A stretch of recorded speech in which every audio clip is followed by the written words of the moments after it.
एमपीएससीच्या माध्यमातून घेण्यात येणाऱ्या परीक्षेत नुकतेच मोठे बदल करण्यात आलेत। आयोगाने जाहीर केलेल्या प्रसिद्धी पत्रकानुसार हे बदल आगामी काळात होणाऱ्या परीक्षांपासून लागू होतील।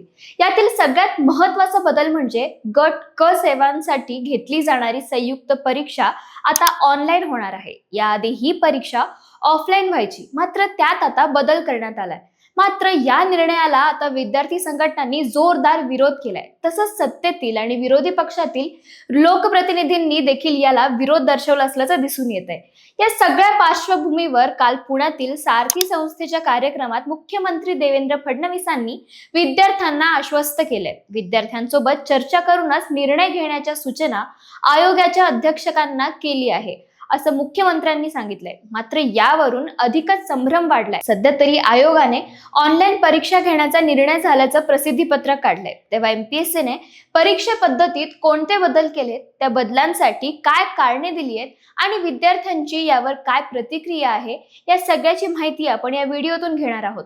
नमस्कार, मी आदिती आणि तुम्ही पाहतायत शिरस्ता। एमपीएससीने 26 जून 2026 रोजी एक प्रसिद्धी पत्रक काढून परीक्षेत करण्यात आलेले बदल नमूद केलेत। हे बदल आगामी गट क सेवा संयुक्त पूर्व परीक्षेपासून लागू होतील असं सांगितलंय।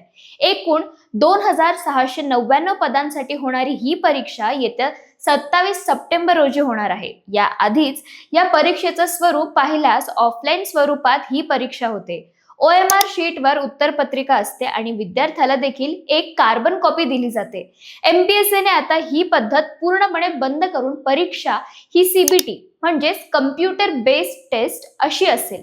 संगणक प्रणालीवर परीक्षा घेतल्याने परीक्षा प्रक्रियेत पारदर्शकता, सुरक्षितता आणि कार्यक्षमता वाढेल असा दावा महाराष्ट्र लोकसेवा आयोगाने केलाय। यामागील आणखीन एक महत्त्वाचं कारण आयोगाने दिलेलं आहे। ते कारण असं की सध्या आयोगामार्फत दरवर्षी सुमारे 6 ते 7 हजार पदांसाठी भरती प्रक्रिया राबवण्यात येते। मात्र शासनाच्या धोरणानुसार आगामी काळात ही संख्या 4 ते 5 पटीने वाढण्याची शक्यता आहे। त्यात ऑफलाईन परीक्षा असल्यास परीक्षा केंद्रांची मर्यादित उपलब्धता असते। तसंच छपाई, वाहतूक, सुरक्षा, मनुष्यबळ यामुळे परीक्षा प्रक्रियेस विलंब होतो असं आयोगाचं म्हणणं आहे। त्या व्यतिरिक्त आयोगाने केंद्रीय स्तरावर घेतल्या जाणाऱ्या परीक्षांचा दाखला दिलाय। SSC, IBPS, JEE, CET या परीक्षा ऑनलाईनच पार पडतात। केरळ, तेलंगणा, आंध्र प्रदेश, राजस्थान, उत्तर प्रदेश या राज्यात गट अ पदांसाठी देखील ऑनलाईन परीक्षा घेतल्या जात असतात। असा दाखला देऊन ऑनलाईन परीक्षा कशा फायद्याच्या आहेत हे सांगण्याचा आयोगाने प्रयत्न केलाय। आता ही झाली आयोगाची बाजू। विद्यार्थ्यांमध्ये मात्र ऑनलाईन परीक्षेबाबत बराच संभ्रम दिसून येतोय। सध्या तरी वेट अँड वॉचच्या भूमिकेत असलेले विद्यार्थी या विरोधात लोकप्रतिनिधींना निवेदने देऊन मुद्दा निकाली लागतो की नाही हे पाहत आहेत।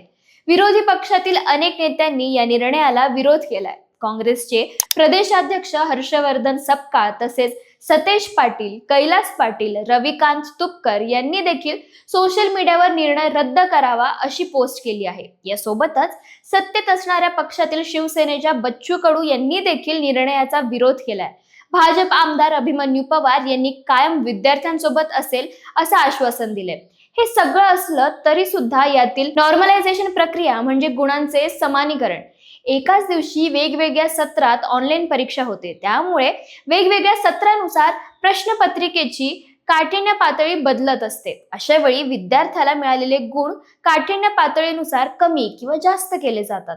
ज्या सत्रातील पेपर तुलनेने दुसऱ्या सत्रातील पेपरपेक्षा कठीण असेल त्या सत्रातील विद्यार्थ्यांचे गुण वाढवले जातात आणि सर्वांना समान वाटेल अशा प्रकारची ही पद्धत आहे। नॉर्मलायझेशनची ही प्रक्रिया कशी असावी यासाठी एमपीएससी, IIT मुंबईतील तज्ज्ञांनी मदत घेणार आहे। तसेच गट अ आणि गट ब सेवांच्या परीक्षा आगामी काळात वर्षातून 2दा घेतल्या जातील, त्यामुळे ही पद्धत महत्त्वाची असल्याचे आयोगाचे म्हणणे आहे। हे सगळं सुरू असताना सारथीच्या कार्यक्रमात मुख्यमंत्र्यांनी खाजगी क्लासेसना उद्देशून एक वक्तव्य केले। परीक्षा पारदर्शी आणि नियोजित वेळेत व्हावी यासाठी राज्य शासनाने प्रयत्न केलेत, त्यामुळे या निर्णयावरून खाजगी शिकवणी चालकांनी विद्यार्थ्यांना त्या विरोधात उद्युक्त करू नये असं मुख्यमंत्री म्हणाले। काल परवा काहीतरी अध्यक्षांनी घोषणा केली की या सगळ्या परीक्षा ऑनलाईन घ्यायच्या आहेत, त्याच्यामुळे काही तरुणांमध्ये अस्वस्थता निर्माण झाली। कुठलाही निर्णय एकतर्फी होणार नाही। निर्णय हा आपण सगळ्यांची चर्चा करून घेऊ.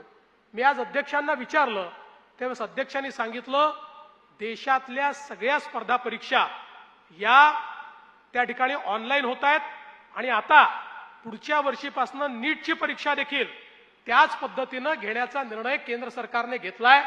त्यामुळे आपले विद्यार्थी हे पारदर्शी परीक्षेला समोर गेले पाहिजेत आणि कुठल्याही परिस्थितीमध्ये वेळेत त्याचे निकाल लागून त्यांना नोकऱ्या लागल्या पाहिजेत.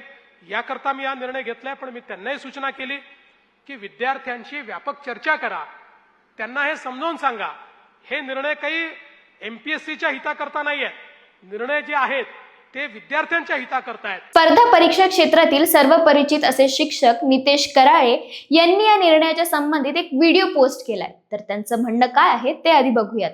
एमपीएससी राज्यसेवा आणि कंबाईनची परीक्षा ही ऑनलाईन घेतो म्हणते आणि नॉर्मलायझेशन पद्धत आणतो म्हणते. आम्हाला नॉर्मलायझेशनवर कवडीचा विश्वास नाही. परीक्षा एकाच दिवशी झाली पाहिजे, परीक्षा एकाच वेळेस झाली पाहिजे, परीक्षा ऑफलाईन झाली पाहिजे. आमचा एमपीएससीवर विश्वास आहे. काहून तर एमपीएससी ऑफलाईन परीक्षा घेते, पारदर्शक घेते. ऑनलाईन घेऊन आम्हाला 1000 रुपये पुन्हा फी भरायची नाही आणि तुम्ही चोट्यावर टेंडर त्या पुन्हा IBPS टीसीएस सारख्या कंपन्याला द्यान तर हे आम्हाला मान्य नाही. तुम्ही जर हा निर्णय मागे घेतला नाही तर आम्ही तुमच्या उरावर बसू. जिल्ह्यात आंदोलन होईल. पुण्यात पुरे रस्ते चोकअप करून रस्त्यावर उतरल्याशिवाय राहणार नाही. पुण्यात 2-2.5 लाख मॉब आहे. कराळे यांनी हा निर्णय रद्द केला नाही तर रस्त्यावर उतरून आंदोलन करण्याचा इशारा दिलाय. महाराष्ट्र लोकसेवा आयोगाने पत्रकार परिषद घेऊन तंत्रज्ञान वापरून परीक्षा घेणे ही काळाची गरज आहे असं सांगितल्याचं बरेचसे लोकप्रतिनिधीच्या या निर्णयाच्या विरोधात आता समोर येत आहेत.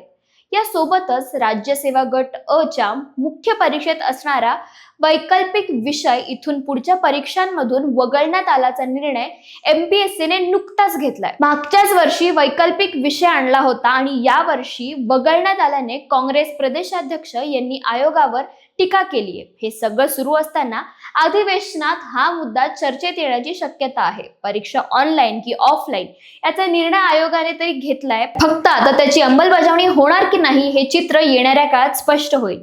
परीक्षा ऑनलाईन असावी की ऑफलाईन याबद्दल तुम्हाला काय वाटतं आम्हाला कमेंट करून नक्की कळवा.